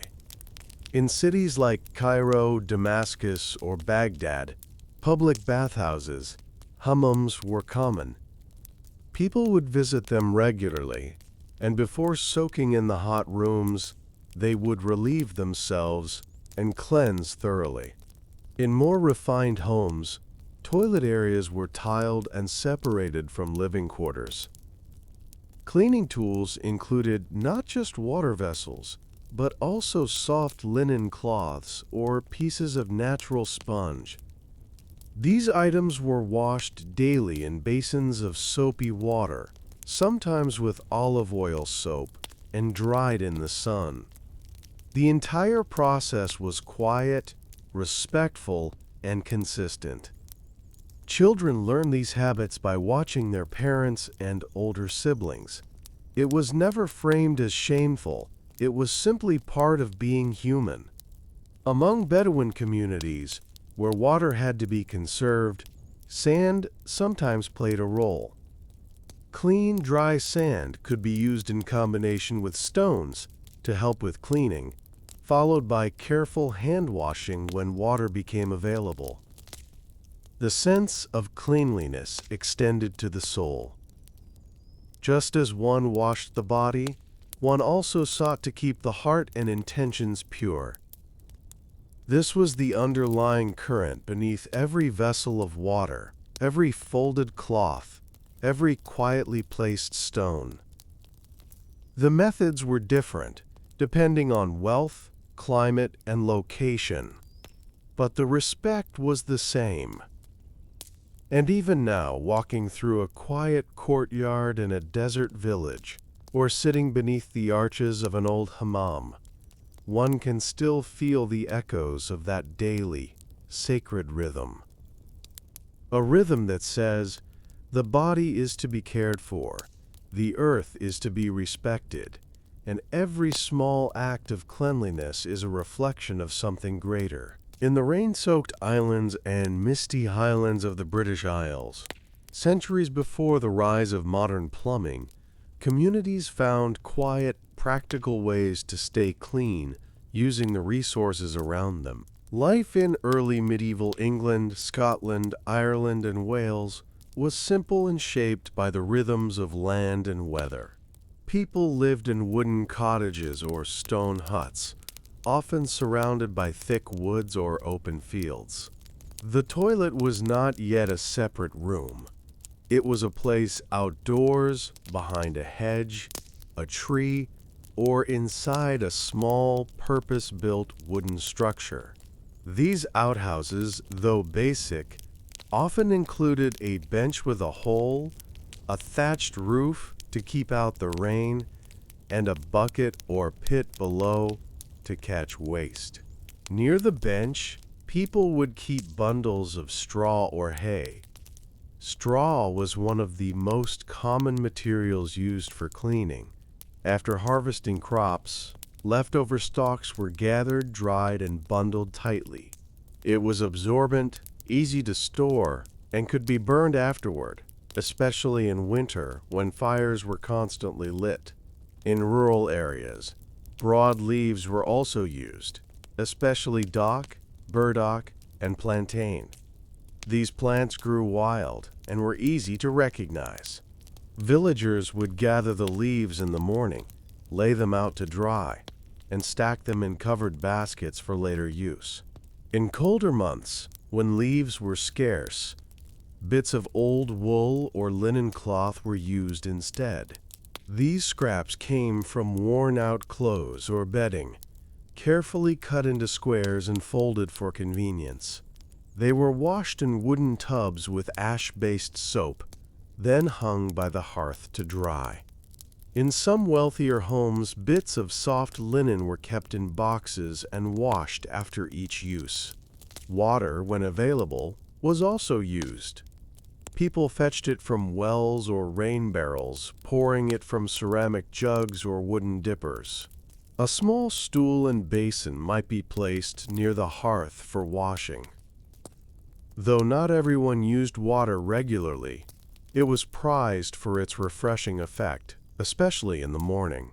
The act of cleaning was rarely discussed, but everyone understood its place. It was part of the daily rhythm, tending to the animals, fetching water, preparing food, and keeping clean. Among monastic communities, hygiene was more structured.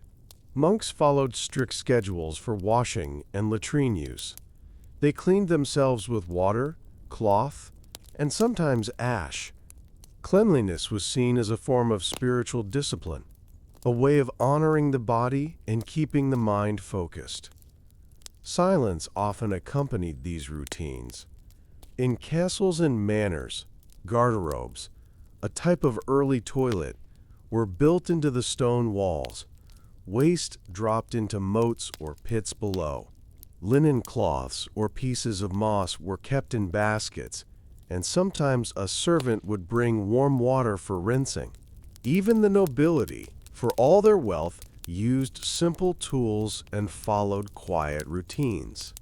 The methods may seem rough by today's standards, but they were thoughtful and sufficient.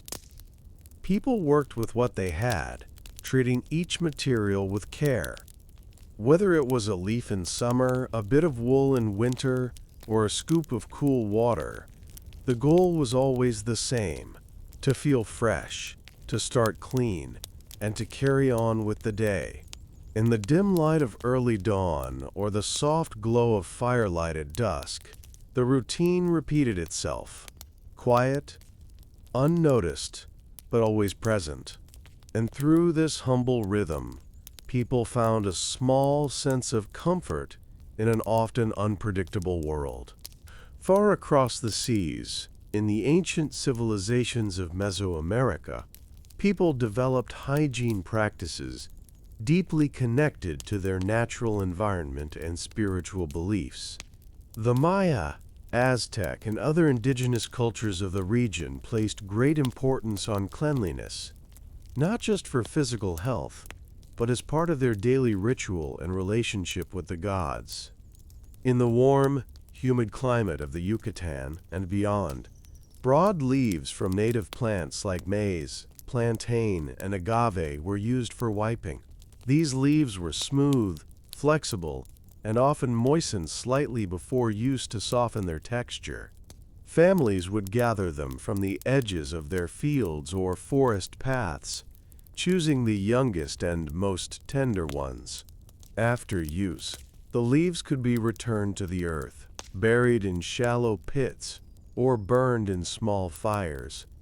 In more mountainous regions, corn cobs served a different purpose. After the kernels were removed, the smooth, rounded surface of a dried cob made it a surprisingly effective tool. These were not used carelessly. They were washed after use and kept clean. Some households even kept separate cobs for different family members. The use of corn cobs reflected a broader view of nature's gifts. Everything had a second or third use, and waste was minimized. water played a central role in cleansing. Rivers and cenotes, natural limestone pools, were sacred to the Maya. They were believed to be portals to the underworld, but also sources of life and purity. People washed daily, using gourds or clay pots to pour water over themselves. In wealthier homes, water was perfumed with crushed herbs like basil, mint, or epazote. Children learned from a young age to bathe before meals or rituals, and personal hygiene was considered a sign of respect to both guests and deities. The sweat lodge, or temescal, was also central to purification. Built from stone or earth, these domed structures were heated with steam from volcanic rocks. People would enter them after cleansing themselves, sitting in the warm darkness to sweat out toxins and renew their spirits. Before entering, they used natural materials, leaves, cloth, or smooth stones for wiping. The process was slow, reflective, and communal. Women often led the rituals, preparing herbal waters and guiding others through the steps. Among the Aztecs, similar practices prevailed. Public bathhouses, temescali, were found even in large cities like Tenochtitlan. Here, people of all classes could come to cleanse, both physically and spiritually. Cleanliness was tied to balance, and balance was essential to the Aztec worldview. In smaller villages, people relied on what grew nearby. Grasses were bundled and used for wiping, sometimes dipped in water to soften them. Cloths made from woven agave fibers were also common, though rougher in texture. Still, they were cleaned and reused with care. In the shade of their adobe homes or beside cooking fires, people kept small containers of water and bundles of leaves or grasses ready for use. There was no shame in the process. It was simply part of living. Each act of cleansing was small but meaningful, a way to reset the body, to step back into daily life refreshed. The tools may seem unusual today, but they worked, and they came from the earth. Through leaves, water, and ritual, these ancient peoples found not only cleanliness but connection to the land, to the gods, and to each other. As the world moved through the Middle Ages and into early modern times, Europe began to see slow shifts in how people approached hygiene, but many rural communities continued to rely on time-tested natural methods. In the alpine villages of Switzerland, Austria, and southern Germany, the cold climate and mountainous terrain shaped every aspect of daily life, including how people stayed clean. In these highland regions, moss was one of the most treasured tools for hygiene. Soft, absorbent, and widely available in damp forests, moss was easy to gather and gentle on the skin. Families would collect it in baskets during the warmer months, dry it in the sun, and store it in wooden bins or sacks near the home. It was used throughout the year, especially in winter when leaves were no longer available. When stored properly, moss stayed soft and usable for weeks. Some homes even kept a small clay pot filled with water near the outhouse to moisten the moss before use. The outhouses themselves were simple but well built. Small wooden structures perched over deep pits, often located at the edge of the property. Because winters were long and snow was heavy, paths to the outhouse were shoveled regularly, and the interiors were lined with hay or pine needles to insulate against the cold. Bundles of moss, cloth scraps, or straw were stored on nearby shelves, and in wealthier households, pieces of wool were sometimes set aside for personal care, washed and dried after each use. In addition to moss, villagers often used handfuls of hay or wood shavings collected from carpentry work. These materials were plentiful and biodegradable, and after use they were added to compost piles or burned in stoves. The practice of waste management was quiet and efficient. Nothing was wasted, and even the humblest materials served multiple purposes. In larger towns and cities, the picture was more complicated. As populations grew, public sanitation struggled to keep up, and chamber pots were a common feature in households.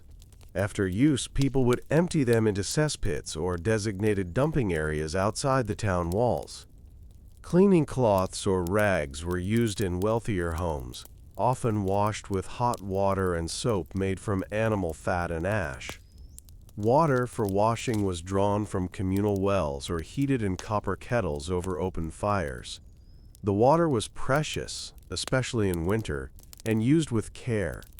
Among the nobility, soft linen cloths and even imported paper were beginning to appear, though still rare and expensive.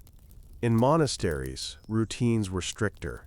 Monks followed a disciplined schedule for cleansing, with designated times for using the latrine and washing afterward.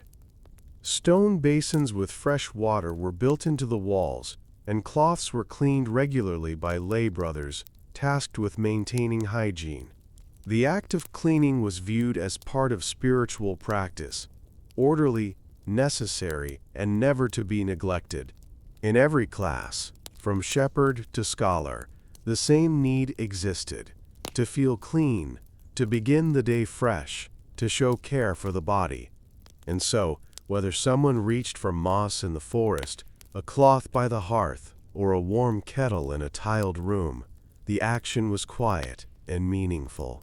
A private rhythm carried through generations, rooted in tradition and made sacred by repetition. On the misty cliffs and green hillsides of ancient Ireland, hygiene was quietly practiced with materials gathered from the earth and shaped by centuries of tradition. In rural cottages, often built from stone and thatch, the routines of daily life were simple but deliberate.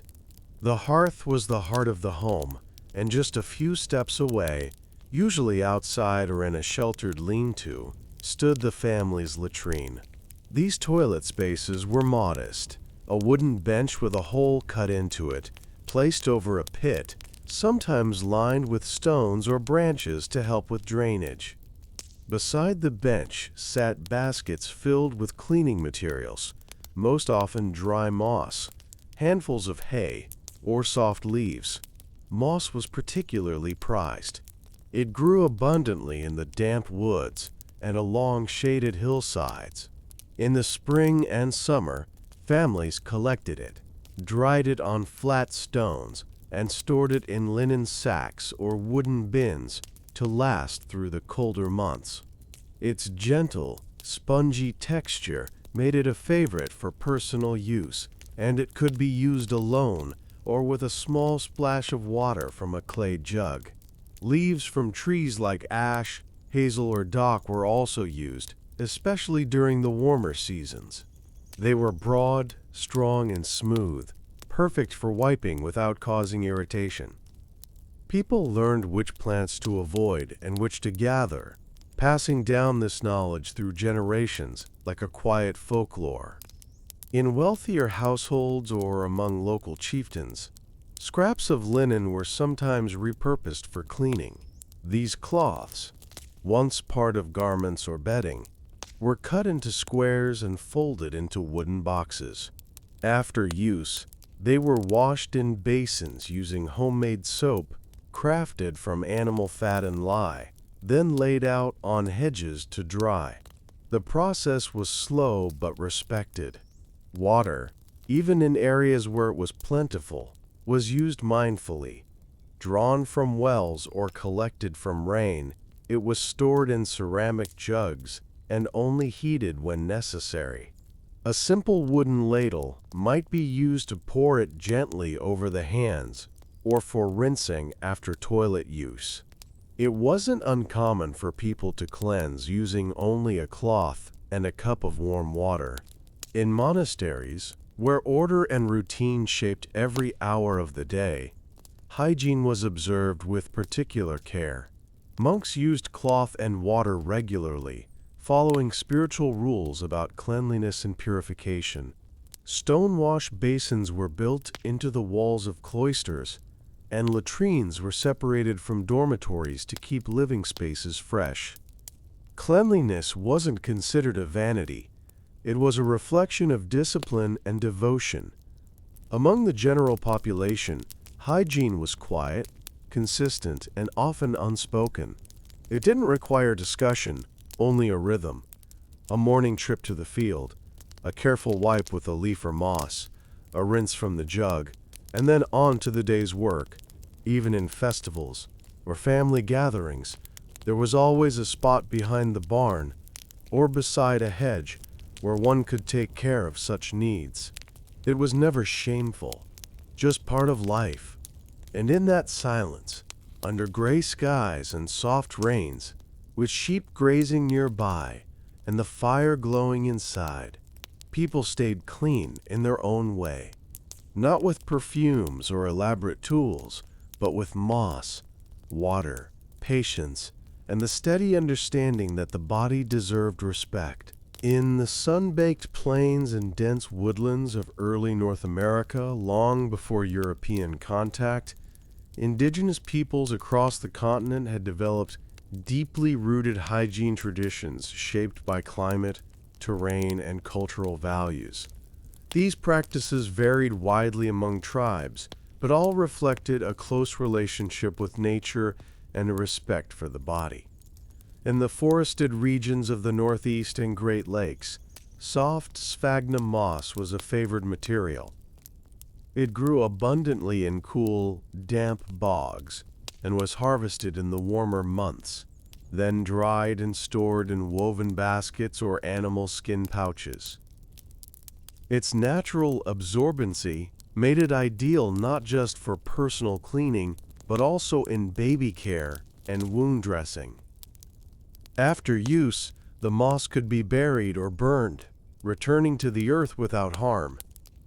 Among the Iroquois and Algonquin peoples, large leaves from plants like skunk cabbage or broadleaf plantain were gathered for wiping. These leaves were selected for their size, texture, and abundance. Some families folded them and stacked them neatly near designated toilet areas, usually simple pits, dug at the edge of camps or villages, shielded by tree cover or bark panels for privacy. In the arid Southwest, where water was scarce and the ground was dry, tribes like the Hopi and Navajo used smooth stones or dry grasses. Small bundles of yucca fiber, tied together and softened by pounding, served as natural brushes. Water, when used, was poured from decorated clay vessels or scooped from canteens, and always handled with care. Cleansing was never wasteful. It was mindful, slow, and deliberate. Desert plants, like agave and soaproot, were sometimes used to create gentle cleansers, foamed by rubbing between the hands. In colder northern regions, such as those inhabited by the Inuit and Athabascan peoples, snow was the most reliable option. Fresh, clean snow was pressed into soft pads and used to cleanse quickly, followed by warming the hands and skin by a fire or with fur-lined clothing. In the summer, moss or soft tundra grass was used in a similar way. Even in extreme environments, people found natural tools that respected the rhythms of their land. In the Pacific Northwest, where rain nourished lush forests, people used large waxy leaves, like those from salmonberry bushes or skunk cabbage. Water was more abundant, and small streams were often located near settlements. Personal cleansing was done with bowls carved from cedar or stone, and in communal settings, there were rules for keeping cleansing areas separate from food preparation and gathering spaces. Children were taught hygiene early, through observation and gentle correction. Elders passed down the knowledge: how to find the right leaves, how to store moss, how to use water wisely. Cleaning wasn't rushed or hidden. It was a respected part of the daily routine, especially before meals, ceremonies, or handling sacred objects. Some tribes viewed cleanliness as a spiritual act. Before participating in dances or prayers, people would wash their hands, faces, and lower bodies using herbs like sage or cedar steeped in warm water. The scent carried into the air, connecting body and spirit. These customs varied, but the intention was always the same: to honor the body as a gift from the Creator, to stay connected with the land, and to live with respect. No paper, no plastic, just moss, stone, water, and time. Quiet, steady habits that carried people through the centuries, as soft and grounding as the earth itself. As the Renaissance brought new ideas and technologies to Europe, hygiene practices also began to shift, slowly and unevenly. While cities like Florence, Venice, and Paris blossomed with art and architecture, the realities of daily life remained grounded in practicality. For most people, access to running water was rare, and cleaning oneself still meant relying on traditional tools passed down through generations. In the countryside of Italy, Spain, and southern France, broad leaves from fig, grapevine, or mulberry trees were gathered during the growing seasons. These leaves were thick, soft, and naturally suited to personal care. They were kept fresh in cool baskets and stored near garden latrines or behind stone walls built for privacy. In the winter, when the trees were bare, villagers turned to cloth scraps or bundles of hay.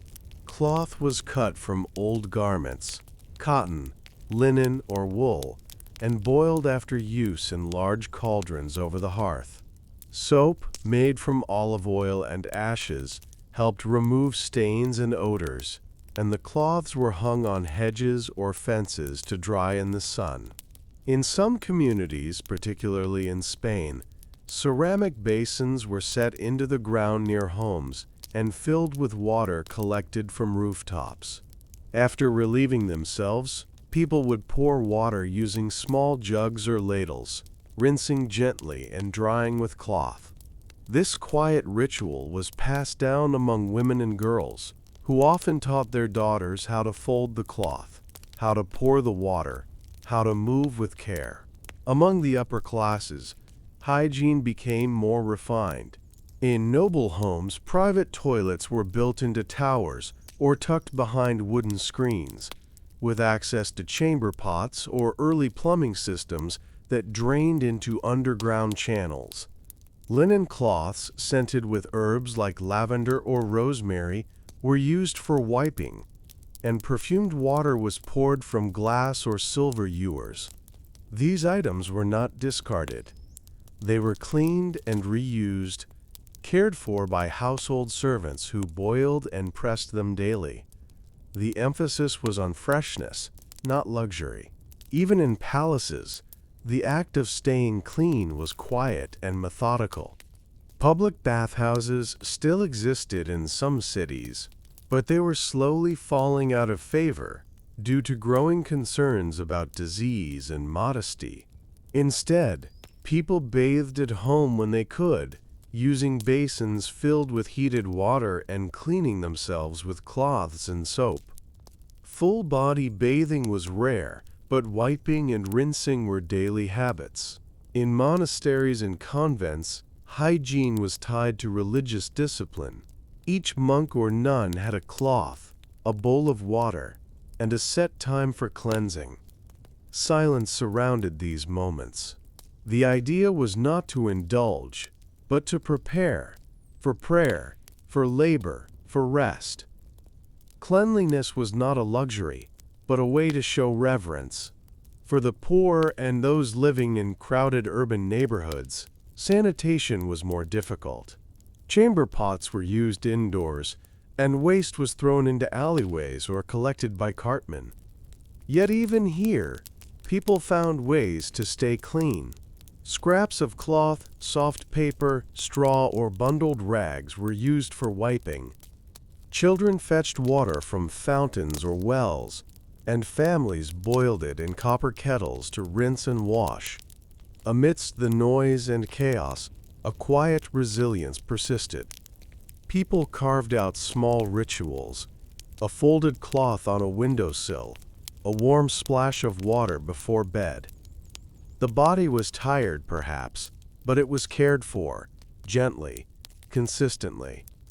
In that era of invention and grandeur, the most enduring comforts remained the simplest ones: warm water, a clean cloth, and a moment of privacy to feel whole again.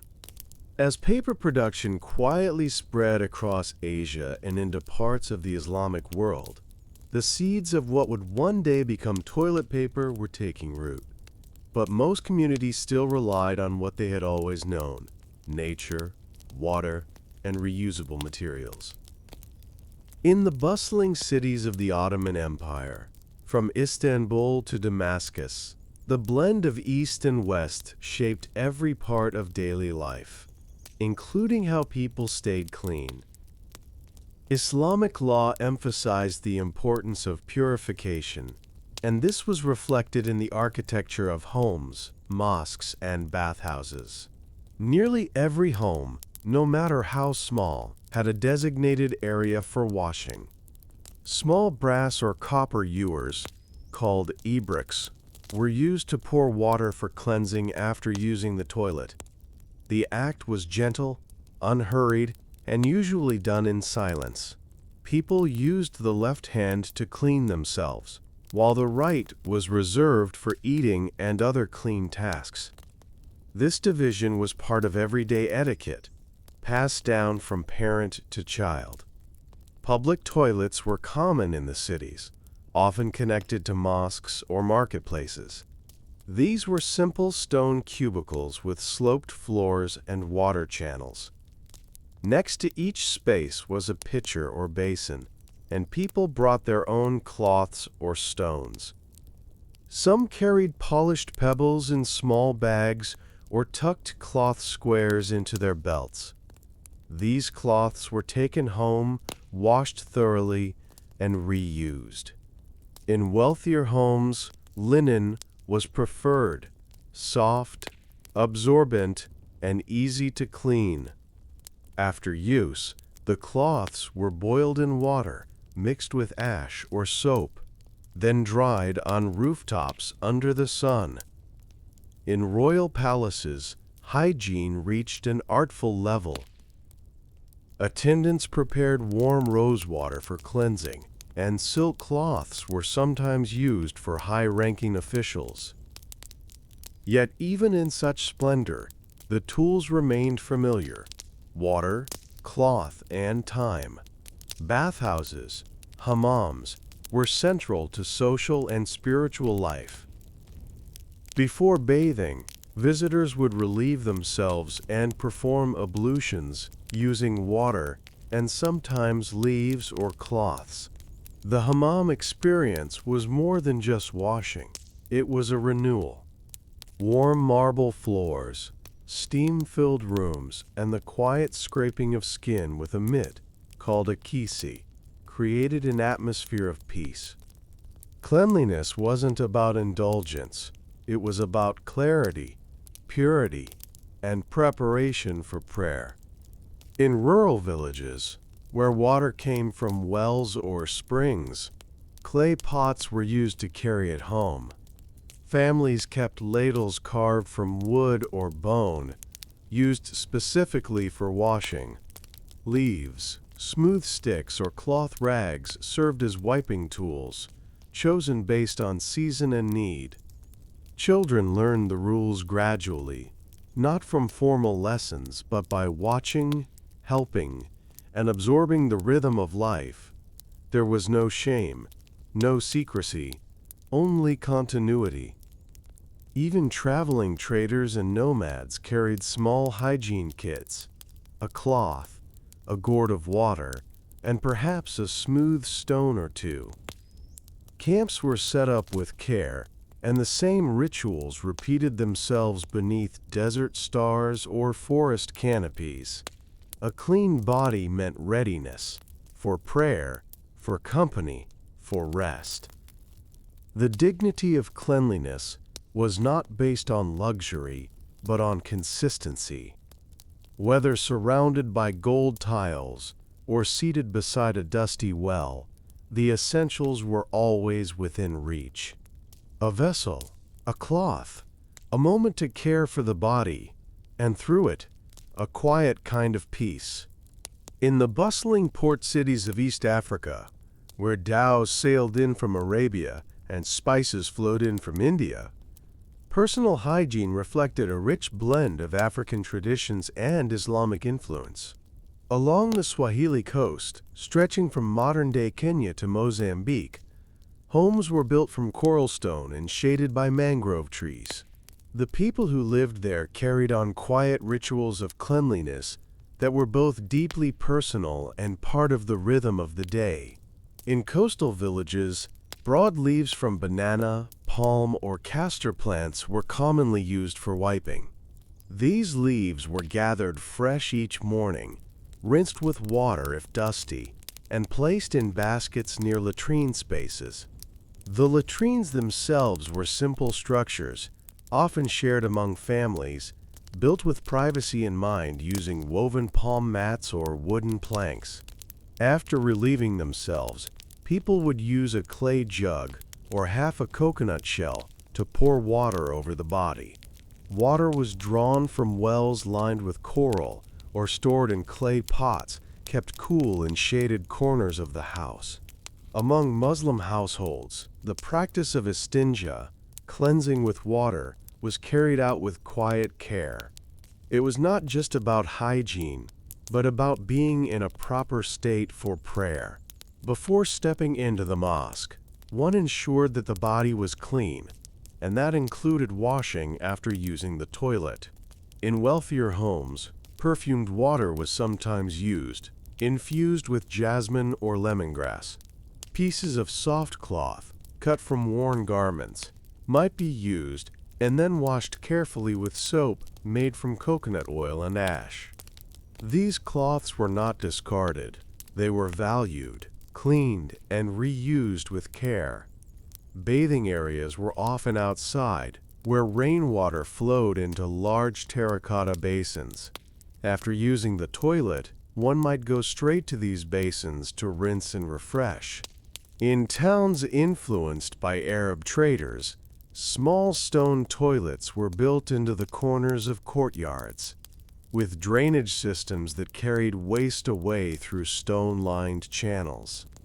Even in more remote inland communities, people relied on nature. Soft grasses were tied into bundles and used for wiping, then tossed into pits or burned with other waste. River stones were also common, warmed by the sun, rinsed, and stored in baskets. Among the Maasai, pastoral and semi-nomadic in their movements, cleaning methods had to be portable.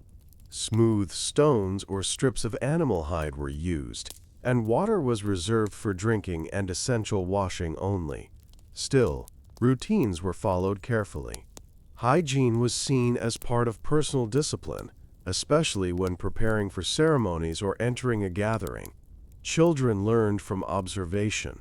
No one sat them down to explain. Rather, they watched their elders, mimicked their motions, and soon folded these routines into their own lives. Whether beside a thatched hut or in a coral stone courtyard, the same quiet act repeated. Cleanse, rinse, prepare for the day. The tools were humble, but the meaning behind them was not. In every wash, every folded leaf, or poured gourd of water, there was a deep respect for the self and the moment. The body was seen not as something to ignore, but something to care for, calmly, gently, every day. In the quiet steppes of Central Asia, where wide grasslands stretched toward distant mountains and nomadic families moved with the seasons, hygiene was practiced with resourcefulness and rhythm. Life inside a yurt, or gur, was organized, efficient, and deeply tied to nature. Though these felt-covered tents were small, each space had a purpose, including the routines of cleanliness.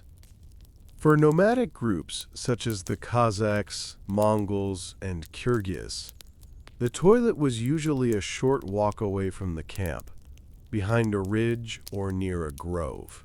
There, a shallow pit was dug, and privacy was created using screens made from fabric or branches. Cleaning tools had to be portable and natural. Dried grass, wool scraps, or animal hair were common. Tufts of sheep or goat wool were carefully collected after shearing, washed, and set aside for personal use. After use, they were rinsed in water or left to dry in the sun for reuse. In winter, when everything was frozen and snow lay deep across the land, handfuls of clean snow served as the only option. Pressed into soft pads, snow was used quickly, followed by warming the skin near the fire. This might sound harsh, but it was seen as normal, just part of the environment's rhythm. Water was precious. It was carried in leather bags from streams or melted from ice and snow. Small ladles carved from wood or horn were used to pour water gently for cleansing. Families kept a designated cloth or scoop near the water barrel inside the yurt, always used with care and never wasted. Among settled communities in the oases along the Silk Road, hygiene routines became a blend of nomadic practicality and urban refinement. In towns like Samarkand or Bukhara, people had access to public baths and small stone toilets near their homes. Here, smooth stones, pieces of cloth, and copper ewers filled with water were used for cleaning. These vessels were shaped with narrow spouts for precise pouring and often decorated with floral or geometric designs. For wealthier families, cloths were washed daily, dried on wooden racks, and stored in embroidered linen bags. In homes of scholars or spiritual teachers, cleanliness was tied to clarity of mind. The body had to be tended, just like the garden, the books, or the animals. Even travelers and merchants who crossed the vast deserts kept to quiet routines. In saddlebags, they carried soft cloths, polished stones, and small flasks of water. Camps were set up with discipline, tents arranged neatly, latrines dug downwind, and water used sparingly but effectively. After relieving themselves, travelers might use sand to scrub the hands, followed by a rinse when water became available. Children learned by doing. No formal lessons were needed. They followed the same path to the toilet pit, used the same handful of wool or snow, poured water with the same slow care. Over time, it became instinct, a rhythm, a way to honor the body in every setting, from grassy fields to rocky highlands. Whether near the fire in a family yurt or under the stars beside a caravan, hygiene was not overlooked. It was folded into the day like boiling tea, tending animals, or rolling up bedding at dawn. Quiet, steady, respected.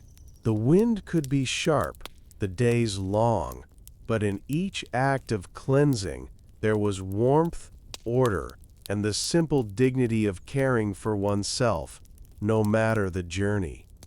In the lush river valleys and dense forests of Southeast Europe, ancient and medieval Slavic communities developed hygiene practices deeply tied to their environment and agricultural rhythms.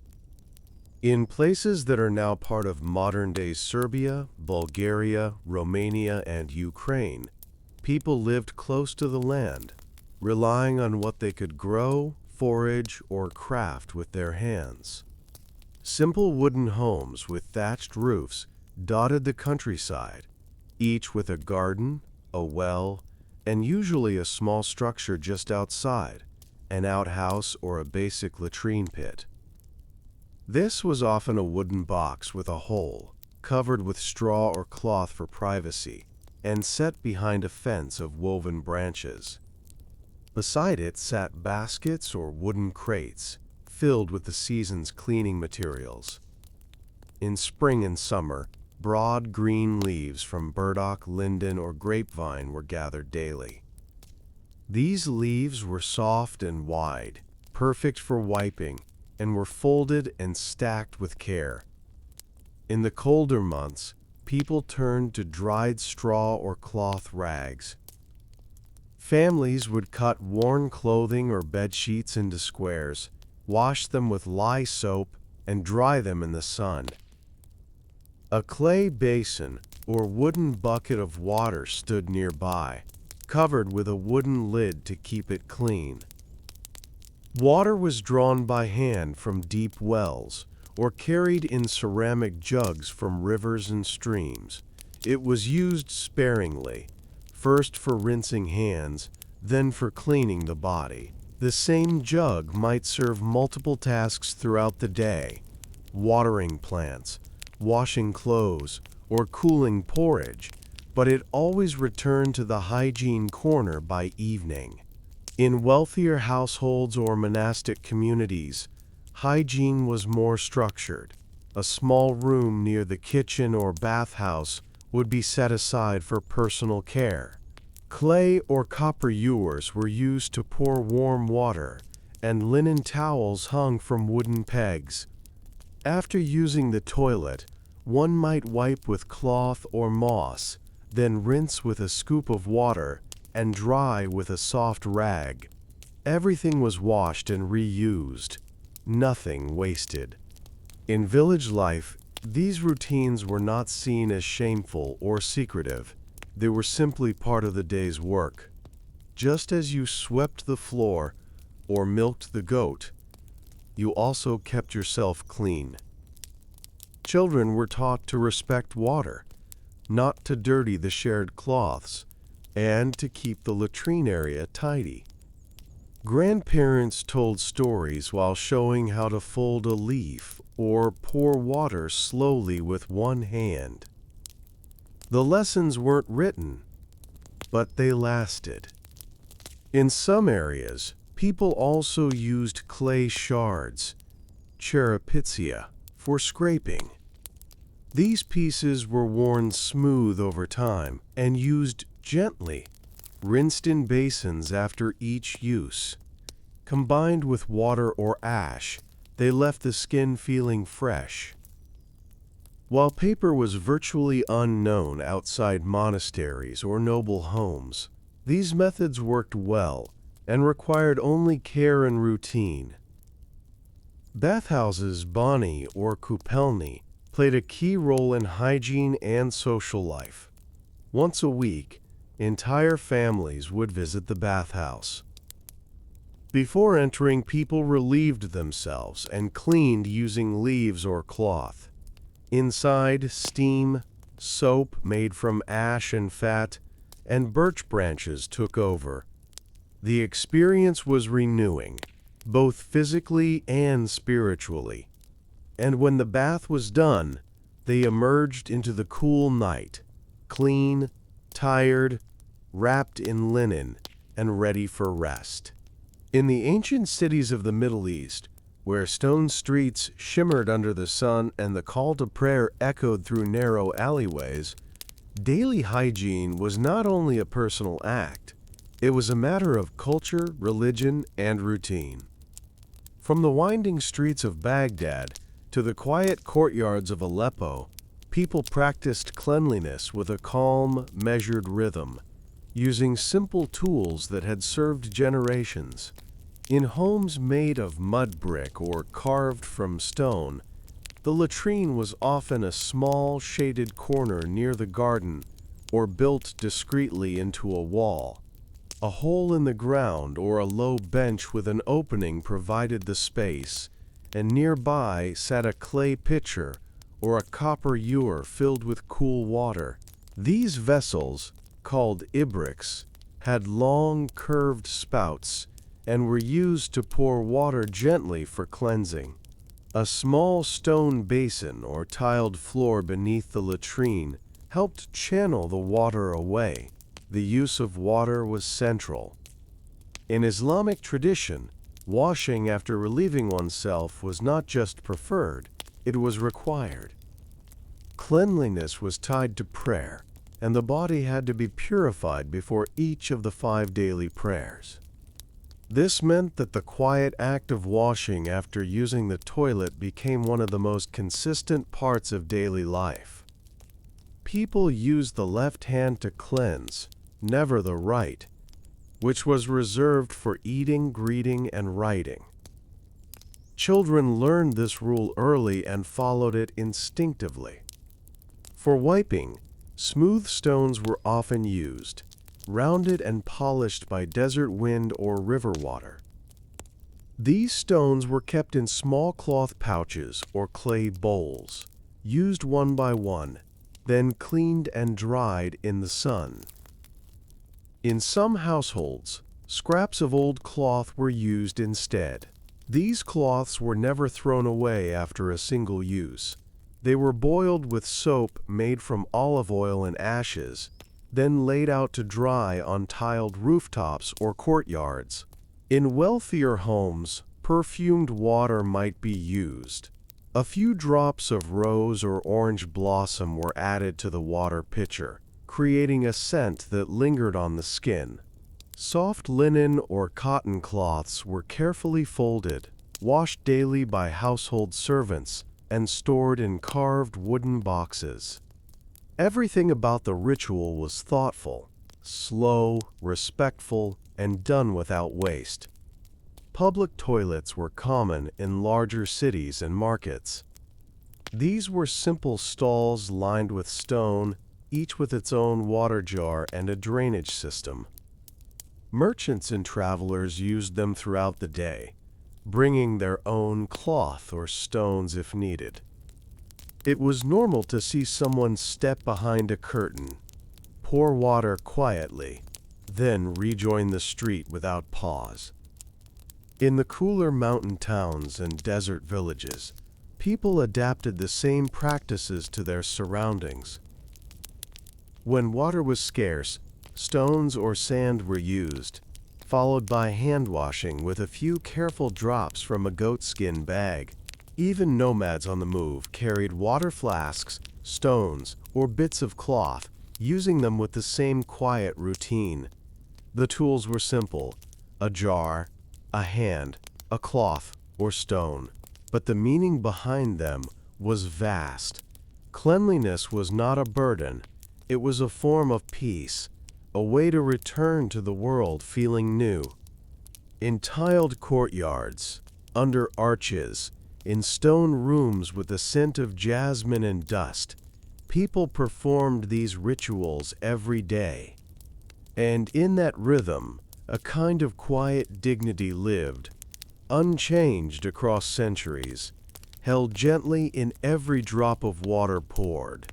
In the shadowed forests and windswept plains of pre-colonial Scandinavia, where long winters and short summers shaped every habit, ancient Norse communities practiced hygiene with quiet pragmatism. Life in a Viking Age settlement or a small farming village demanded resilience. But even in these rugged conditions, cleanliness held a place in daily life. Longhouses, made of timber and turf, were built with shared living in mind. Inside, family members slept, cooked, and worked close together, which made personal hygiene a matter of respect and necessity. The latrine was typically located a short distance from the house, just far enough for privacy, but close enough to reach in deep snow.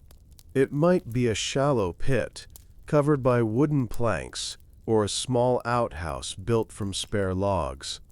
Cleaning materials were stored nearby, tucked into baskets or wooden crates. Moss was the most commonly used material, soft, absorbent, and easy to gather in the wet forests.